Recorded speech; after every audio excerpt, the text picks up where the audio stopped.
खिया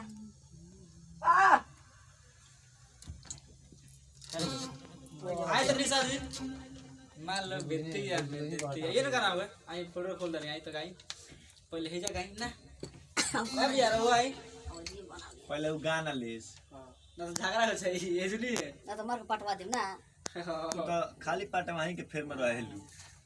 का जाने केतना लोग के पटवइले बड़ी बराली मार के गिरा दिए सर जे भुइया इतना आदमी मोटाई नु गोले पहलवान नु पहले खा के मारे के पटाओ खतरा सब बाजी कमाई ना करे अपने बाजी कमाई की करनी कहता कि अपने अपने बाबूजी का आज मोटा कर का वो अभी खाना नहीं खाता ये है खाई बैठ ये कौन तो मोर के लाइन मारवा लहलू हाय काय के टैंक दल बनी है हां तरा के कोला लाइन मारवाओ चल तने औरो ने कुर्सी कला जगह न लगे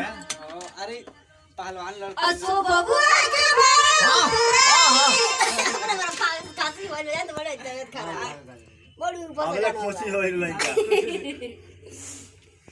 असो बबुआ के भाई उतराई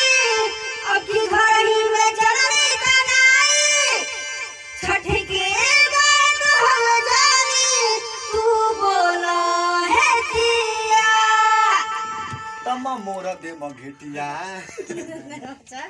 दान हम ना गए मोरा ताली धर धर ला हम ना तने हो गई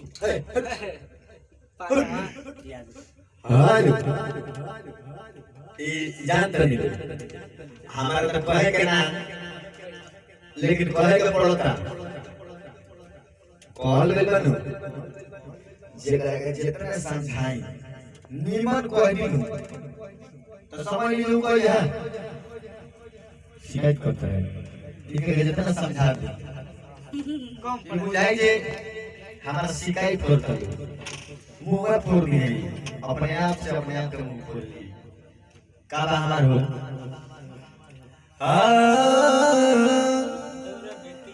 की दौरा बेटी से लेतिया हेनु रे हेनु जी की चौरा बेटी से लेतिया आ दौरा बेटी से लेतिया हनु लेतिया नु हां दौरा हां बेटी से हां जी अब का आगे होगा भैया बताइए पूरा जाके तो चली ना चलिए हम ये सुनाते हैं सुनाइए तो बोलो ये काम तो दौड़ चलिए जल्दी ना पहले भैया सुनाइए टाइम ढेर नहीं है सुनाए के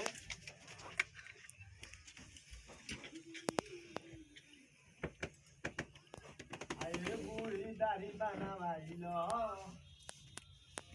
अब फिर ना हो है जावा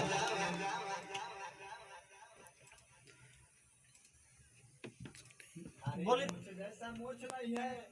हां बोली तो अरे मोछ जैसा मोछ नहीं है अब दाढ़ी बनवाने का मन करता है तो ये बूढ़ी पूछ रंगवाई लो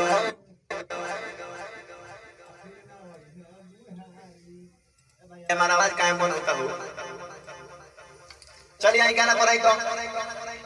आई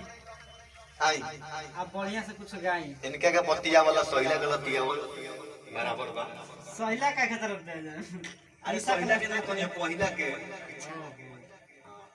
चलिए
इनका समझा दो लोग गिरनी का कैसे एक लग से लग मुझे तो पूरा मोह दी हां मेरा तेल पे तेरे बॉयल कर हुआ अरे वो घुमा तरी है कसरत तर पहलवानी के हां हेलो वो जंग जीते का वो तरीका अपनाओ तरी जंग जीते खातिर की जंग औरी लागत है पहलवानी करता है मुझे छुड़ा के पड़ी आई तो आई कुछ गाई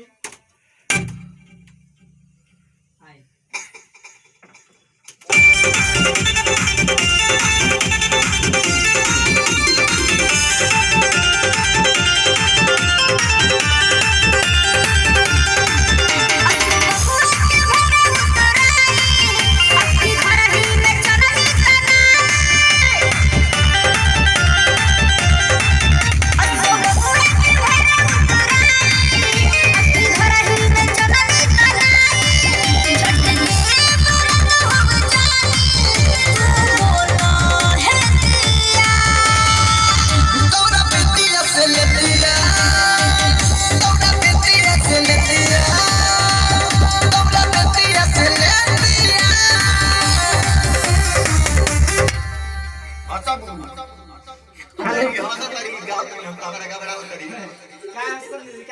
छोड़ गई तो मैं ये मांगने में 1000 रुपए दे हम गाँव नहीं तो देव ना हम काहे ना लेबे के 1 रुपए ना दे काहे ना दे काम बसे ना दे 50 रुपए काटी तो 50 रुपए काट ली ए इसके नाम से 50 रुपए काट दो बाजी के नाम मन धर देते में मारामारी हो जाएगी अरे मारामारी काहे को हम चाहते हैं तो 3 लाख को दूंगा के उनकरा काहे फंस गए हमारा काम तो हमारे हेलो चल पहले अंतर में का ले तरी बताई तो हां का ले तरी बताओ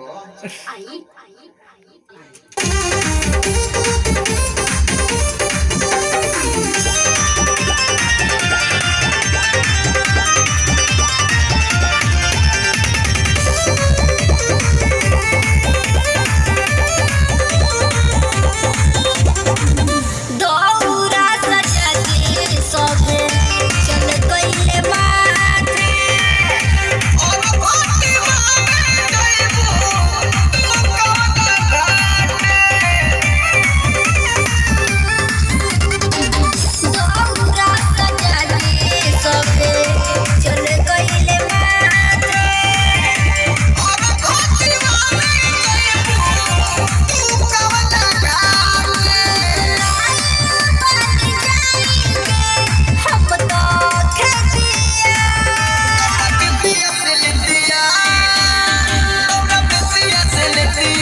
हेलो हम तो इतना मोहनी जल माथा ना निकल जाओ तो पूरा एकदम में से नाग मड़ी ले के माने के बटे हां नागी दूर पर नाच दे में तो ना जे जल नाग मड़ी ना मिली तो मानी ले ना समझी नाग मड़ी ले के माने के चले लोग को ना दीजिए मान जा नाग मड़ी ले के मन उठले ना मानी चले ना कहा जाए चली अगला अंतर में सेकंड आई इनका पुराना मिर्गी उठेला हां उठ जाएगा सेकंड में मतलब कोट करे मन कयो उठा रहे सर बतिया चुचा रही गुरु चबा गई बहुत सारा लोग जाते हैं केकर हम चौकस में मगर आनी ये सारा लोग जानते देखिए खोल रहे थोड़ी है ये खुद कहत रहे कि चप्पल सुन रहे गोबर है भैया भैया ये अपन बेइज्जती अपने अपना खुद करा दे के चप्पल सुन रहे हैं इतना लोग के बीच में इनका बोझे के चाहिए हां माने का बोझे के चाहिए बत्ती जा ओती बोझा ला मारे गुंजन जाला घबरा जब गलता होता है गलता कितना हम अपन किया के समझाई अरे थोड़ की होइले बड़ यासी गलता होता है हम काम मोटाई में तो चली हेलो आई सेकंड अंतर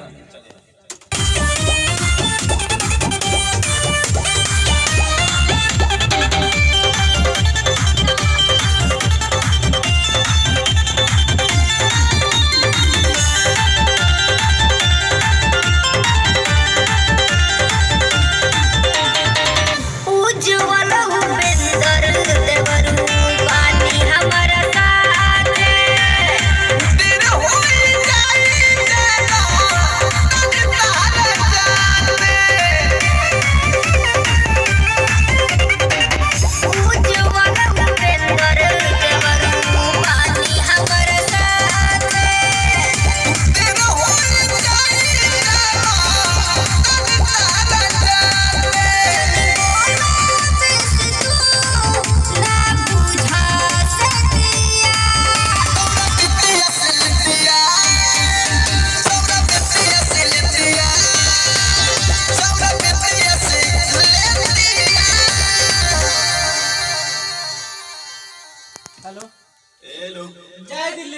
छोड़ दी आई घरे आई ले चाहे कुछ ले चाहे दे कर पैसा उसे में का मतलब बा सामान ली तो पैसा देबे कर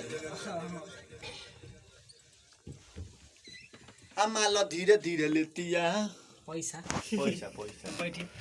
बैठी नु हाँ। नमस्कार प्रणाम तमाम दर्शक के अभिनंदन बा और ई गाना रहल माल बेतिया में देतिया ना दौरा दौरा बेतिया से लेतिया और निशा नसीली जी और हम गौनी हैं कृष्णा इंदर्दी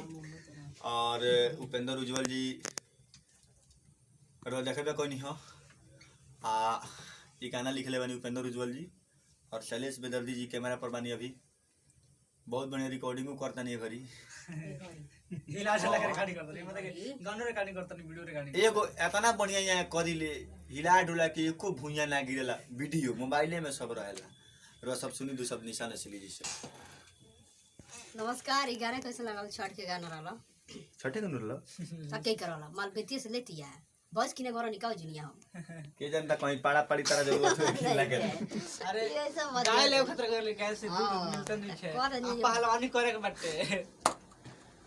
अपन नहीं हट कबड्डी नहीं खेलती कर के आज चुप ना रहो भाई। कबड्डी पे ई खेले गाना ये लोग ये बात छोड़ी हमार बात सुनी ना हां यहाँ का छोड़ी अब इनका कर ली बात के इनका बात के बोली ई गाना कैसा लगा जरूर बताएं। अच्छा लगे चैनल को सब्सक्राइब करम, लाइक करम, ज्यादा से ज्यादा शेयर करम, कमेंट में अपन जरूर राय देम कि ई छठी मई के गाना कैसा लगा। आप प्रेम से बोली सभे दिल से प्यार से प्रेम से छठी मैया की जय हो। ई छठी मैया ना कलियो छठी ई मैया छोटकी मैया कलियो देखाओ जे बड़की ये मैया अपना छोटकी माई के कलियो छठी मैया माने छठी मैया दू गो होला माने कि एगो बड़की छठी मैया होनी एगो छोटकी छठी मैया दू दिन पूजा होला नु जी और घर में पूछे सबके कहला छोटकी छठ हो काल बड़की छठ हो तो ये सब के साथ हमनी के रुआ लगत से बड़ा विदा होते हैं इस वीडियो से फिर अगला वीडियो में पहुंचता इंसान तब तक नमस्कार।